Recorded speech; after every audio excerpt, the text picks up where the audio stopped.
Bismillahirrahmanirrahim. Assalamualaikum warahmatullahi wabarakatuh.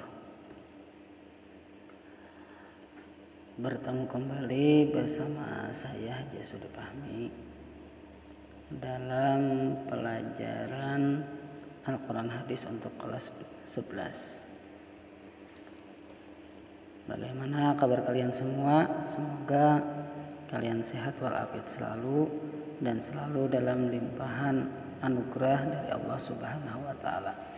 Baik itu rezeki, kesehatan dan umur kita sehingga kita dapat bertemu kembali dalam suasana yang penuh berkah ini. Kemarin di bab yang pertama kita membahas tentang hidup berkah dengan menghormati dan mematuhi orang tua dan guru. Dalam pertemuan kali ini atau di bab yang kedua itu bertemakan tentang hidup lebih damai dengan mujahadatun nafsi, husnuzan dan ukhuwah. Sebelum kita memulai pelajaran pada hari ini, ada baiknya kita membaca doa terlebih dahulu supaya pelajaran kita menjadi berkah baik di dunia dan di akhirat. Ayo kita mulai doa kita. Bismillahirrahmanirrahim. Radina billahi rabba wa bil islami dina wa bi muhammadin nabiyya wa rasula. Rabbi zidna ilma warzuqna fahma wa alhiqna bis salihin.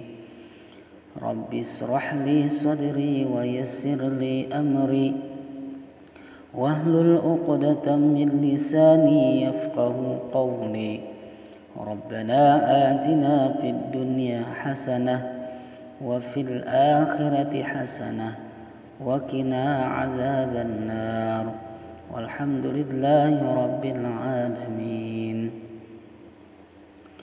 Oke, sesudah membaca doa, ada baiknya kita mengingat-ingat pelajaran yang terdahulu, yaitu hidup berkah dengan menghormati dan mematuhi orang tua dan guru.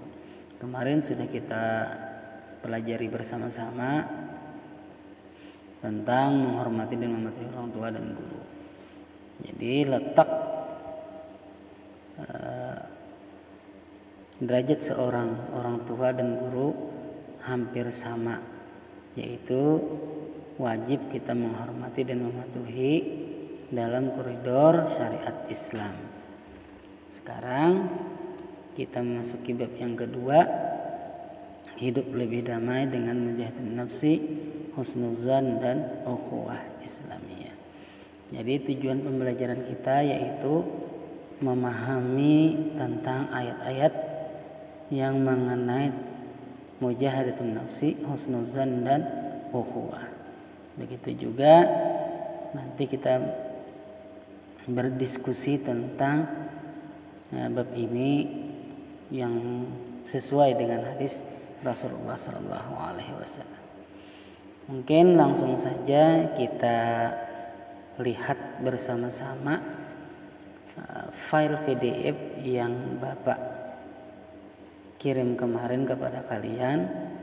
Silahkan dibuka halaman 17 yang membahas tentang pelajaran kita hari ini. Silahkan dibuka. Nah, ini filenya sudah terbuka. Nah, di sini tertulis pembelajaran kedua atau bab 2, hidup lebih damai dengan mujahadatun nafsi, husnuzan dan ukhuwah. Nah, jadi di sini kita akan membahas tentang mujahadatun nafsi, husnuzan dan ukhuwah. Apa sih mujahadatun nafsi tadi? Dan juga apa arti husnuzan dan apa arti ukhuwah. Nah, di sini kita bisa melihat gambar di salah satu halaman masjid dan ada dua orang pemuda anak-anak yang saling berpelukan. Nah, di sini sesuai dengan tema kita hari ini, yaitu mujahadatun nafsi, husnuzan, dan ukhuwah. Nah, di bawahnya tertulis hidup akan menjadi lebih damai dengan membiasakan kontrol diri, berbaik sangka kepada orang lain, dan tetap menjaga persaudaraan. Jadi mujahadatun nafsi artinya adalah bisa mengkontrol diri. Husnuzan adalah berbaik sangka atau positive thinking. Sedangkan ukhuwah artinya persaudaraan. Maksud ukhuwah di sini adalah ukhuwah Islamiyah, yaitu persaudaraan sesama muslim. Jadi kalau persaudaraan sesama muslim maksudnya itu sudah maklum bahwa semua sesama muslim itu bersaudara. Dan juga kepada orang yang non muslim kita harus menjaga toleransi dan ukhuwah juga. Nah, kita teruskan saja. Terus lagi kita masuk, kita konsep. Nah, di sini ada gambar, ada 4 buah gambar. Nah, di sini kita bisa mengambil iktibar atau mengambil penjelasan. Gambar yang pertama itu adalah seorang anak laki-laki yang tidak punya tangan, dan sedangkan saudaranya tidak punya kaki. Nah, mereka saling membantu. Nah, disitulah ada yang namanya mujahadatun nafsi dan ukhuwah Islamiyah. Nah, dan juga itu ada gambar, ada beberapa siswa dan siswi dari berbagai kalangan sekolah. Nah, di situ kita sudah tahu, alhamdulillah kalau di daerah kita atau di kampung kita tidak ada yang namanya tawuran. Kalau di tempat lain mungkin berbeda sekolahan akan tawuran. Nah, di situ terlihat ada mengadakan kesepakatan tidak boleh lagi tawuran karena itu tidak bagus dan juga tidak mencerminkan ukhuwah Islamiyah. Nah, yang terakhir itu adalah saling gotong royong. Nah, di situ kan juga termasuk ukhuwah Islamiyah, gotong royong, dan juga mujahadatun nafsi, bisa mengontrol diri. Nah, termasuk ini di sini. Nah, kita langsung saja. Mari memahami Al-Quran dan hadis. Nah, kita baca bersama-sama. A'udzu billahi minasy syaithanir rajim. Bismillahirrahmanirrahim. Innal ladzina amanu wa hajaru wa jahadu bi amwalihim wa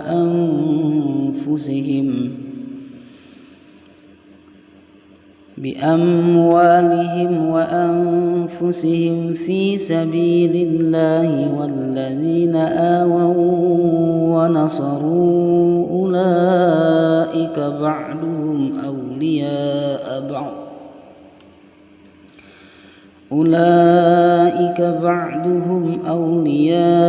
ba'd walladzina amanu wa lam yuhajiru ma lakum min يأتيهم من شيء حتى يحاجروا وإن استنصروكم في الدين فعليكم النصر إلا على قوم بينكم وبينهم ميثاق والله بما تعملون بصير. Terus lagi, nanti kita singkat-singkat saja. Nah, itu penjelasan Al-Anfal. Mungkin adik-adik bisa membacanya di rumah dan juga bisa memahami. Karena kita ada keterbatasan waktu, kita taruh saja. Nah, di sini juga menurut Al-Quran nafsu dibagi menjadi 3 katanya. Nah, pertama ada nafsu ammarah, yaitu nafsu yang mendorong manusia kepada keburukan, sebagaimana yang dinyatakan dalam qiraah surah Yusuf surah ke-12 ayat 53. Bunyinya, A'udzu billahi minasy syaithanir rajim. Bismillahirrahmanirrahim. Wa ma ubarri'u nafsi inna nafsa la'ammaratun bisu' illa ma rahima rabbi inna rabbi ghafurur rahim. Nah, terus yang kedua ada nafsul lawamah, yaitu nafsu yang menyesali setiap perbuatan buruk, sebagaimana yang dinyatakan dalam qiraah surah Al-Qiyamah. Langsung kita baca. Wala uqsimu bin nafsil lawamah. Artinya, dan aku tidak bersumpah demi jiwa yang selalu menyesali dirinya sendiri. Nah, itu.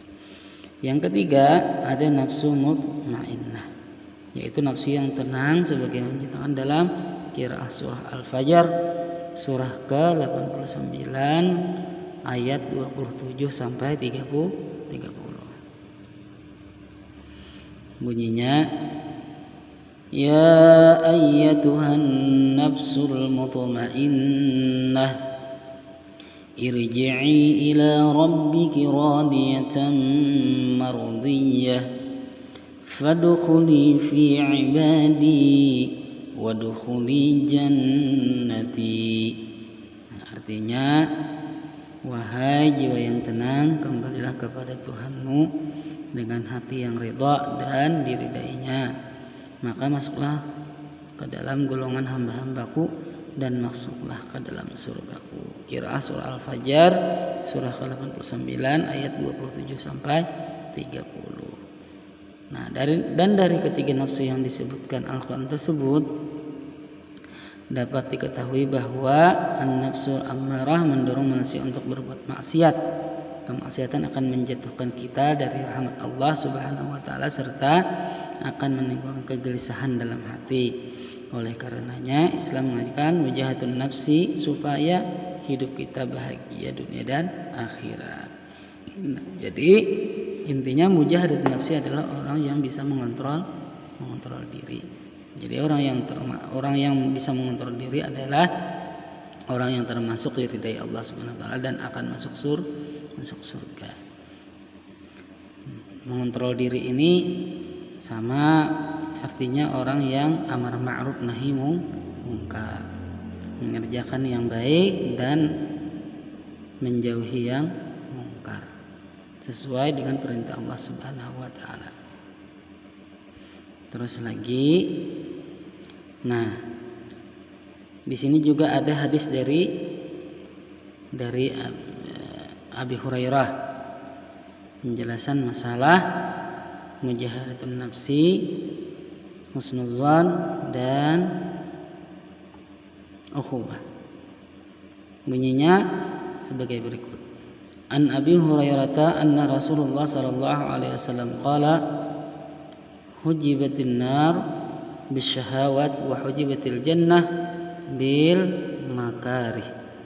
Rahul Bukhari. Dan Abu Hurairah radhiyallahu anhu bahwasanya Rasulullah sallallahu alaihi wasallam bersabda, neraka dikelilingi dengan syahwat atau hal-hal yang menyenangkan nafsu, sedangkan surga dikelilingi dengan yang tidak disenangi nafsu. Hadis riwayat Al-Bukhari. Nah, di qiraah surah yang kedua atau qiraah surah Al-Hujurat surah 49 ayat 12 berbunyi, A'udzu billahi minasy syaithanir rajim. Bismillahirrahmanirrahim. Ya ayyuhalladzina amanu ijtanibu katsiran minadh dhann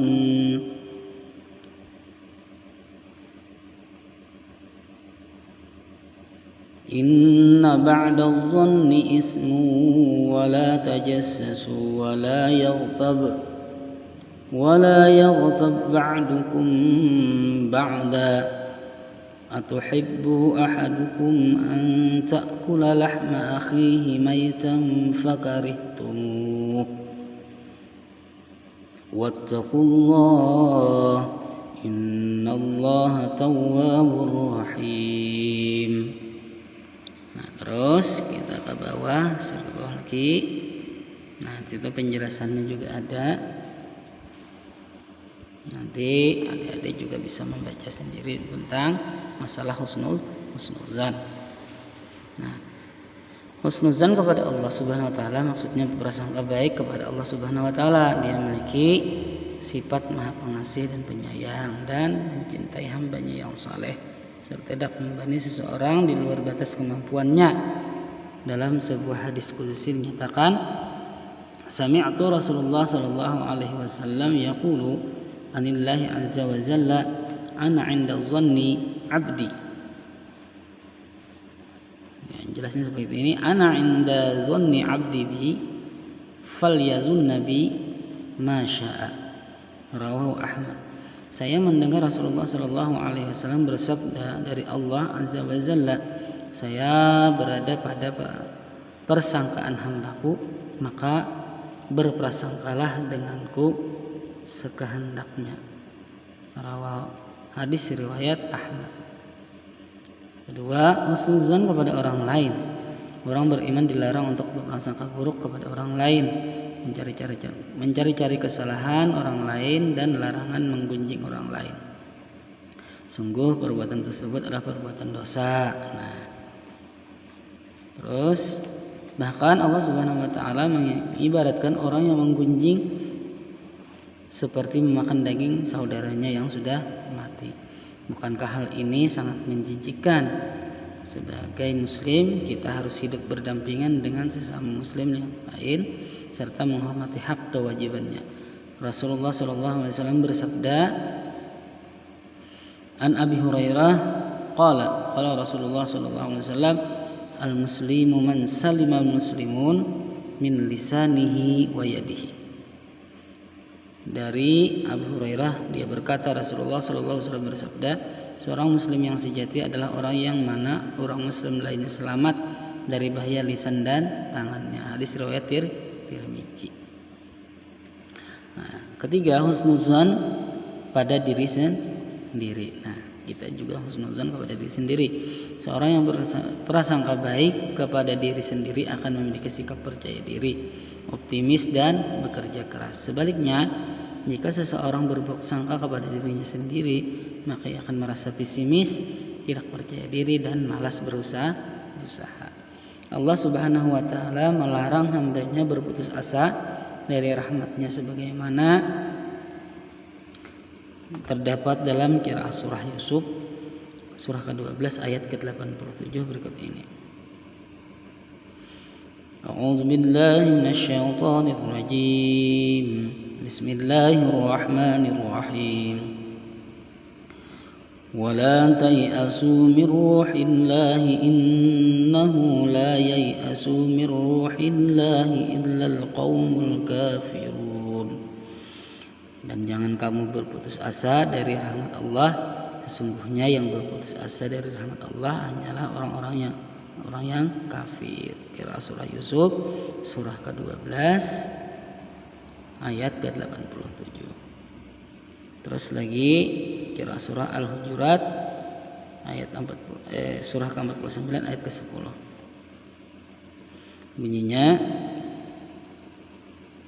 A'udzu billahi minasy syaithanir rajim. Bismillahirrahmanirrahim. innamal mu'minuna ikhwatun fa aslihu baina akhawaykum wattaqullaha la'allakum turhamun. Terjemahannya, sesungguhnya orang-orang mukmin itu bersaudara, karena itu damaikanlah antara kedua saudaramu yang berselisih dan bertakwalah kepada Allah agar kamu mendapat rahmat. Qiraah surah Al-Hujurat surah ke-49 ayat ke-10. Nah, penjelasannya nanti adik-adik juga bisa membaca dan memahami. Di sini juga jelas. Nah, kita baca, ukhuwah diniyah akan memperkokoh tegaknya kehidupan masyarakat yang aman dan tentram. Ukhuwah akan memunculkan solidaritas dan timbulnya kepedulian sosial di masyarakat. Sebagai sesama mukmin, kita harus mampu menjaga martabat dan kehormatan sesama mukmin. Qiraah surah Al-Hujurat ayat ke-10 menghendaki ukhuwah kaum mukmin harus benar-benar kuat, lebih kuat dari persahabatan dan pertemanan biasa.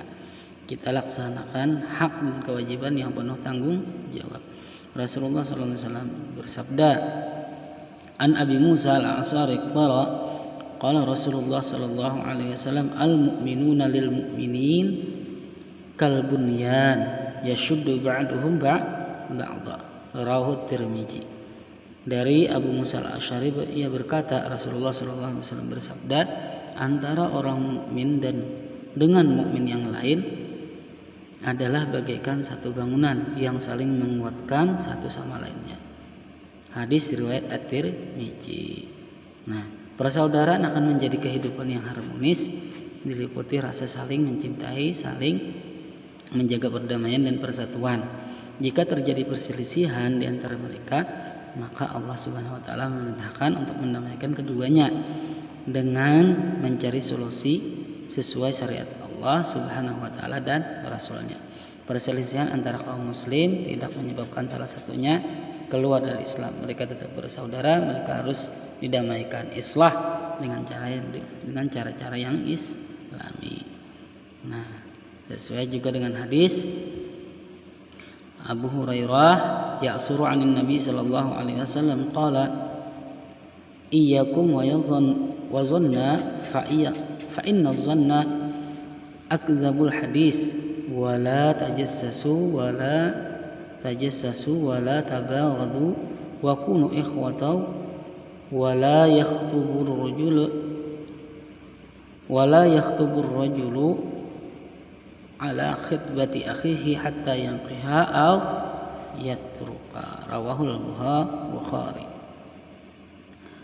Abu Hurairah berkata, satu warisan dari Nabi, beliau bersabda, jauhilah oleh kalian prasangka, sebab prasangka itu adalah ungkapan yang paling dusta, dan janganlah kalian mencari-cari aib orang lain, jangan pula saling menebar kebencian, dan jadilah kalian orang-orang yang bersaudara. Janganlah seorang laki-laki meminang atas pinangan saudaranya sehingga ia menikahinya atau meninggalkannya. Hadis riwayat Al-Bukhari.